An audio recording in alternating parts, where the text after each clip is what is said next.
नमस्कार, मैं मेघा हिंदुस्तानी स्वागत करती हूँ आपका माटी के लाल पर। एक खबर आपको पढ़ाती हूँ। उस खबर को पढ़िए और मुझे जरा कमेंट करके सबसे पहले बताइए कि आपके मस्तिष्क में क्या सबसे पहला जो रिएक्शन है वो क्या आ रहा है। खबर देखिए, सुप्रिया श्रीनेत ने लिखा है और खबर देखिए लिखा है, सुप्रिया श्रीनेत लिखती है बेटी बचाओ। खबर है, पूर्व केंद्रीय मंत्री स्वामी चिन्मयानंद के खिलाफ दर्ज रेप केस वापस लेगी योगी सरकार। उत्तर प्रदेश सरकार ने पूर्व केंद्रीय गृह मंत्री राज्य मंत्री स्वामी चिन्मयानंद के खिलाफ दर्ज रेप और अपहरण केस वापस लेने का फैसला किया है। स्वामी चिन्मयानंद पर 7 साल नवंबर 2011 को शाहजहांपुर में एफआईआर दर्ज हुई थी। दोस्तों, आपको याद होगा कि ये वही चिन्मयानंद है जिनके खिलाफ रेप को लेकर, अपहरण को लेकर इतने संगीन अपराधों पर मुकदमा दर्ज हुआ। लेकिन क्या सजा हुई?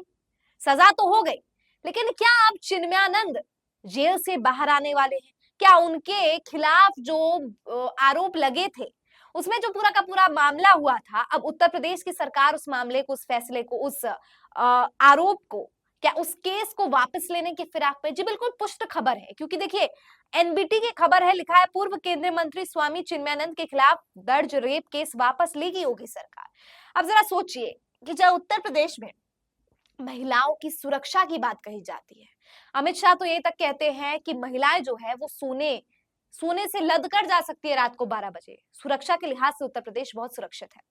लेकिन परोल पर राम रहीम, स्वामी स्वामी भी क्या लगाना, चिन्मयानंद, राम रहीम जैसे लोगों को बाहर कर दिया जाता है, और वो भी चुनाव के समय में, ताकि चुनाव का फायदा भी उठाया जा सके।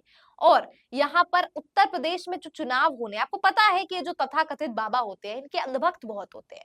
तो ऐसे में उत्तर प्रदेश की सरकार और मोदी सरकार ने एक नया पैंतरा आजमाया है कि ये क्या करे, बाबाओं को जेल से निकाल दे।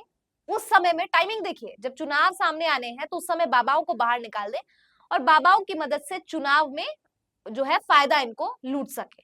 लेकिन इसके संदर्भ में लोगों ने जो आक्रोश जताया है, जो लोग ने सोशल मीडिया पर इतनी जो है बेइज्जती की है प्रधानमंत्री नरेंद्र मोदी की और भारतीय जनता पार्टी को आईना दिखाया है, वो वाकई दिलचस्प है। देखिए लोगों ने क्या लिखा है। जमीर अहमद लिखते हैं, उत्तर प्रदेश योगी सरकार ने पूर्व केंद्रीय गृह राज्य मंत्री स्वामी चिन्मयानंद के खिलाफ रेप केस दर्ज और अपहरण केस को वापस लेने का फैसला लिया है। जब तक ऐसे लोगों को सरकार का संरक्षण मिलता रहेगा, तब तक हमारे देश और समाज में बलात्कारियों का मनोबल बढ़ता रहेगा।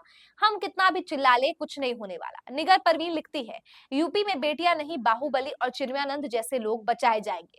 सिर्फ कोलकाता कर्नाटक में बेटी बचाओ का नारा लागू होगा, ये दोगलापन क्यों?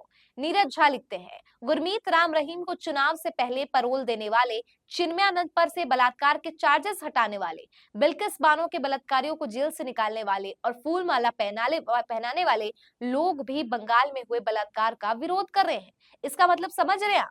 मतलब जो लोग, देखिए क्या लिखा है, साधु सीढ़ी और स्कैंडल, नित्यानंद से लेकर चिन्मयानंद तक अश्लील बाबाओं की काली करतूत। आपको पता है चिन्मयानंद हो, नित्यानंद हो, राम रहीम हो, ये कोई बाबाओं की कैटेगरी वाले लोग नहीं है। इन्होंने क्या किया है, मानवता के नाम पर इन्होंने मानवता तार तार कर दी है, और कुछ अंधभक्त इनको अभी भी बाबाओं का दर्जा देते हैं। खैर वो एक अलग बात है। लेकिन जिस तरीके से दोस्तों इन लोगों को संरक्षण देने का काम यहाँ पर उत्तर प्रदेश सरकार कर रही है, केंद्र सरकार कर रही है, और दूसरी तरफ ये बंगाल में हो रहे बलात्कार का विरोध कर रही है, दोहरापन, ये हिपोक्रेसी की भी हद होती है। लेकिन कौन समझाए, आज हमारे देश में यही नियति हो गई है कि जो इंसान सबसे ज्यादा घटिया होता है, उससे ज्यादा अगर कोई चीज उसी के समान वाली कोई चीज घटिया होती है ना, वो उस पर भी कहता है। मतलब इंसान, अगर मैं झूठ बोल रही हूँ, सामने वाला व्यक्ति झूठ बोल रहा है, तो मैं अपना झूठ नहीं देखूंगी, सबसे पहले कहूंगी देखो ये कितना गंदा व्यक्ति है, झूठ बोल रहा है। उसी तरीके से राजनेताओं का हाल है। उनके प्रशासन में, उनके शासनकाल में क्या हो रहा है उनको कोई मतलब नहीं है। दूसरे जो राज्य है वहां पर अगर कुछ हो जाता है, वही हरकत जो उनके राज्यकाल में हो रहा है, इनके शासनकाल में हो रहा है, तो फिर ये दूसरे राज्य को कहने लगता है, दूसरे सरकार को कहने लगता है। ये नहीं देखते कि उनकी सरकार में क्या हो रहा है। इसी को हिपोक्रेसी कहते हैं दोस्तों। एक यूजर मुकेश कुमार वर्मा लिखते हैं, भारतीय जनता पार्टी का दोहरा चरित्र एक बार पुनः उजागर हो गया। ये वही लोग हैं जो रेप में भी हिंदू मुसलमान ढूंढते हैं। ये वही लोग हैं जो बंगाल में रेप पर बोलते हैं, लेकिन हाथरस में रेप पर अपराधी को ही बचाते हैं। चिन्मयानंद पर दर्ज रेप के केस को योगी सरकार वापस लेने जा रही है। क्या अभी भी भगवाधारी अपनी छाती उसी तरह पीटेंगे जैसे बंगाल के केस में पीट रहे थे? बहुत सही वाजिब सवाल है। अनिका पांडे लिखती है, बेटी पैदा होना भारत में सबसे बड़ा अपराध है। अटल सरकार में रहे स्वामी चिन्मयानंद ने एक बालिका के साथ सालों तक बलात्कार करते रहे। अब योगी आदित्यनाथ की सरकार दर्ज मुकदमा वापस लेने का निर्णय लिया है। बलात्कारियों को जब तक सरकार संरक्षण देगी, भारत में रेप और रेप के बाद मर्डर बंद नहीं होगा। ये बिल्कुल सही है। इस संरक्षण की वजह से जब तक आपको पता हो ना कि आपके सिर पर किसी का हाथ है, तभी आपके अंदर घमंड होता है। वरना जो होता है, कुछ कुछ भी ऐसा नहीं होता। लेकिन यहाँ पे इनको पता है कि संरक्षण प्राप्त है, भारत की सरकार जो है इनको पूरी तरीके से बचाने का काम करेगी, और इसलिए इस प्रकार की घटनाओं को ये अंजाम देते हैं। अभी आप खुद देखिए, जब पंजाब में चुनाव होने थे, जब यहाँ हरियाणा का खैर चुनाव आना है, जब पंजाब में चुनाव होने थे, दिल्ली में चुनाव होने थे, तो कैसा फायदा उठाने का काम यहाँ राम रहीम को किस लिए पैरोल दे दिया गया? जब लोकसभा का चुनाव था, जी हाँ, लोकसभा के चुनाव में राम रहीम को पैरोल दे दिया जाता था कि उनके जो फैन फॉलोइंग है, उनके जो फॉलोअर्स है, वो यहाँ पर भाजपा को फायदा पहुंचाए। अपनी राजनीति, अपनी महत्वाकांक्षा क्या देश से, क्या मानवता से सर्वोपरि है कि भाजपा को क्या सिर्फ और सिर्फ सत्ता में रहने के लिए इस तरीके की घिनौने चालबाजी करने पड़ेंगे? क्लीन पॉलिटिक्स की तो जगह ही नहीं बच गई है। और उत्तर प्रदेश से ये खबर आ रही है जहाँ डबल इंजन वाली सरकार है, तो आप सोच सकते हैं कि भारत सरकार आखिरकार किस कदर तक जो है कितनी नीचता पर आमादा हो चुकी है कि अपनी कुर्सी बचाने के लिए इस तरीके के पैंतरे आजमा रहे।